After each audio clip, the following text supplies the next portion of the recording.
Hello friends of the blade, very warm welcome to you. Today we are going to focus on big knives like this one. Well, first question that arises is, what is a big knife? And you may remember, as a small boy of 5 years age, you got your first pocket knife like this Swiss Army pocket knife and thought at this time as a boy, wow, what a nice blade. At least I did in this age. Later then, in your youth, you might have got your first Bowie knife, like this one. This is a beautiful German Solingen Bowie knife from Rehwappen with a blade of 20 centimeters, and you considered this in your youth a big blade, awesome big blade, and it surely is. Well, then later on, by getting deeper and deeper into the knife world, you may find a Bowie like this from Brian Baker from Sword, comes from New Zealand and is called the Von Temsky Bowie. This is really an awesome Bowie, and we are going to focus on this awesome piece of metal later on. Well, the term the Großmesser, the big knife, evolved during the last centuries, during the last 6th and 7th centuries. Already the Vikings and the German tribes carried a big blade called the sax, and they considered this not a sword but a knife, and it had a blade of approximately 60 centimeters, the sax.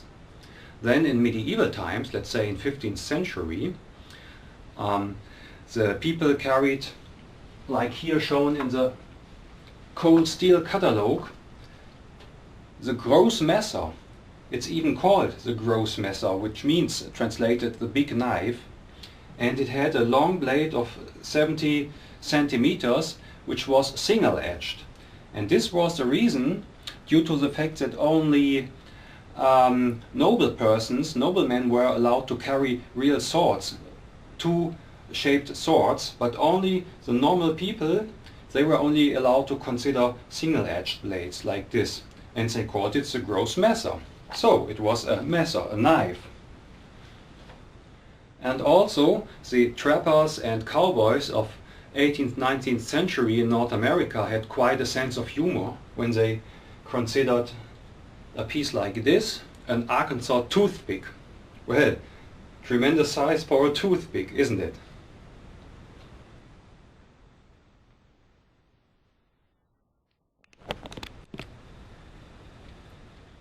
So folks, if we now have a look at big knives, we can ask the question, for which purpose was this knife built?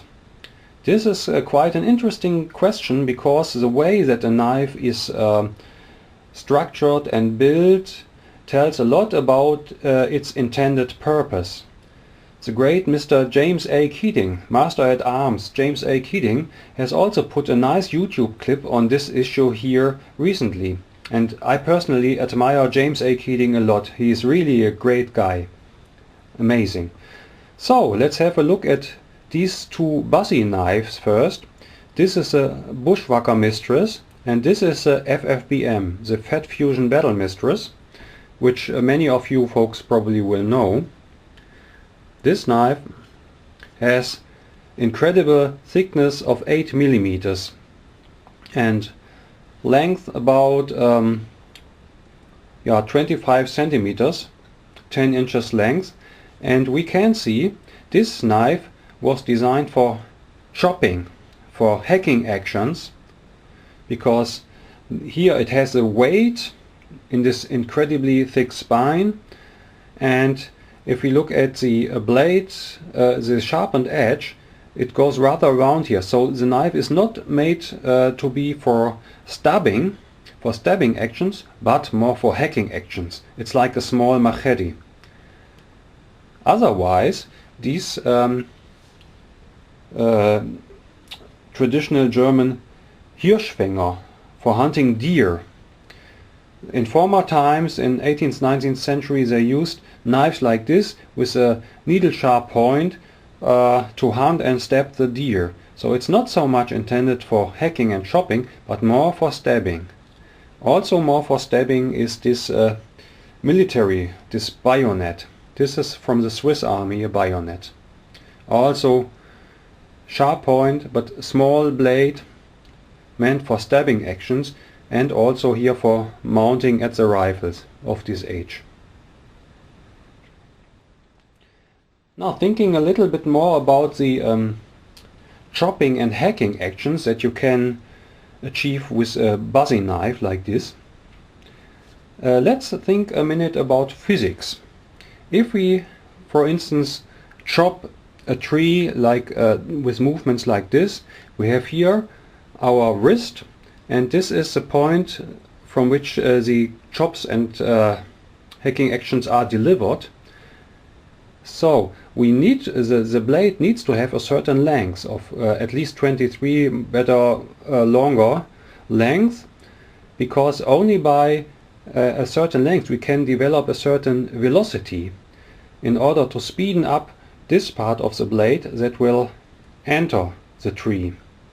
This means only the last third of the blade is hitting the tree.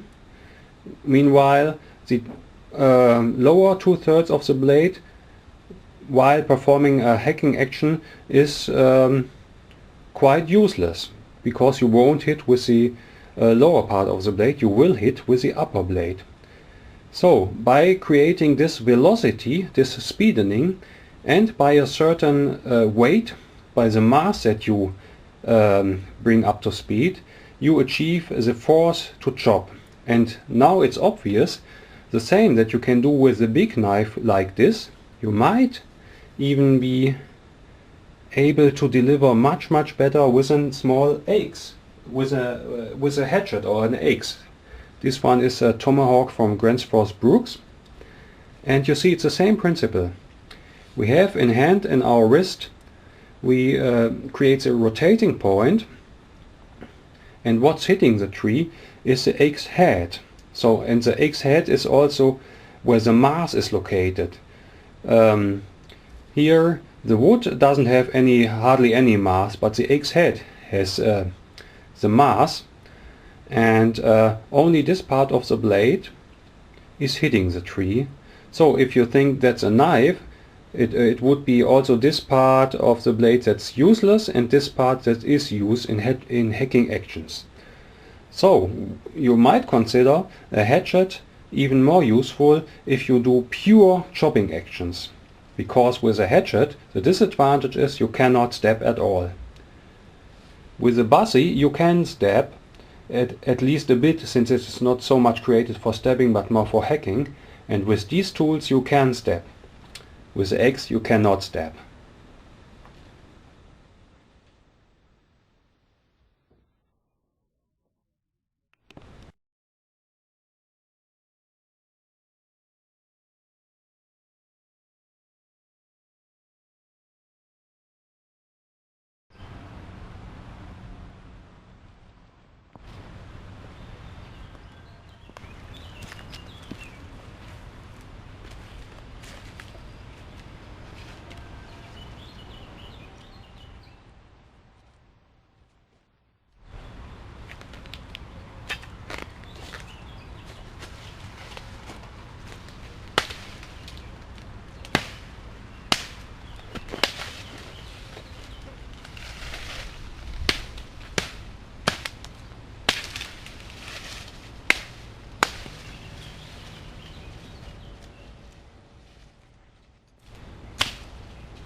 So folks, after now having taken a look at the different concepts of blades, like the more chopping orientated blades that were designed to hack and chop, and other blades that were merely designed to deliver stabbing actions, like this Hirschfänger, a long hunting dagger of former centuries.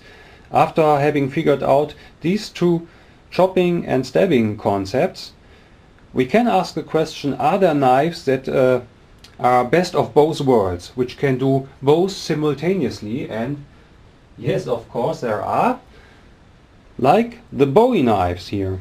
We have here two very famous Bowie knives. The black coated one is the Trailmaster from Cold Steel. I guess everybody knows about the Trailmaster. It has 9.5 inch long blade, 7 millimeters thick, incredibly thick, and this one is made of the old Carbon V steel. To improve gripping quality, which in fact is very good, due to the Kraton handle, with slippery hands, no worries, you can easily grip the knife, even with wet hands or oily fingers. But to improve it, I've put some paracord here at the butt, and this is really useful. It won't go forward, the knife, and cannot slip out of the hand because your fingers notice when the paracord is there, and you can grip it. So it's like some kind of textile pommel, if you will. So this is a Trailmaster. I think it's a legend among blades. And also from the 1990s, this Gerber utility Bowie there's also thick spine of 7 millimeters. What's slightly different is the point design. You see? The Gerber even more has a little bit of clip point, like the Bowie clip point, and both of these knives have not sharpened back edges, but I guess you can easily sharpen this back edge for back cutting, like in the style of James Kidding. So the Gerber and the Cold Steel Trailmaster, and of course it's even possible to have bigger Bowies, like the Fontemsky Bowie from Sword. Also, let's have a look at the grip. It's a walnut grip, and I improved it in the same style with some leather cord here, that I have a sure grip. It has incredibly thick crossguard here, made of massive steel, and look how thick this guard really is. It's more fitting to a sword, like to a Bowie. And the blade of this is made of Sandvik steel from Sweden, and the blade is has similar qualities as far as chopping is concerned, like the Buzzy Battle Mistress blades. Is it's even longer as the Battle Mistress. It's not so thick, it's 4 or 5 millimeters thick, but since it's so wide, you can do a lot of chopping actions. It's massive, it's heavy, it has to be heavy, and it's very, very cool Bowie knife. I like it a lot. And there's a nice YouTube clip about this Fontemsky Bowie from Sword here on YouTube. By the way, from all of these knives there are nice YouTube clips. Well, okay, and another option between these medium scale Bowie knives and these larger ones, another option that I would like to present you is this beautiful piece of steel that you have already seen during the chopping outside actions. That's a cool blade now. I got it from Nepal, from GK&Co Kukri House, Kukris Online. And I know in blade forums there's a discussion what's better, Himalayan imports or the Kukri House. This one is a cool knife, has a 14-inch blade and also about 8 millimeters thick. It's made from an old car spring, from spring steel. And what's cool about this issue is the handle, you will notice, is a traditional Gurkha, the traditional Gurkha design. Yep, can show you. Very cool handle, but unlike a Gurkha kukri, this knife has a crossguard. Not a large one, but it has a crossguard, and the blade, you could even think, well, it looks like a Bowie a little bit. It has no clip point, but it has a little bit of sharpened back edge, and the blade itself is really sharp. So if you see how the guys who produced these, who forged this kukri style Bowie, how they did it with really primitive tools and primitive blacksmithing methods, you can have a look at their video. Then you will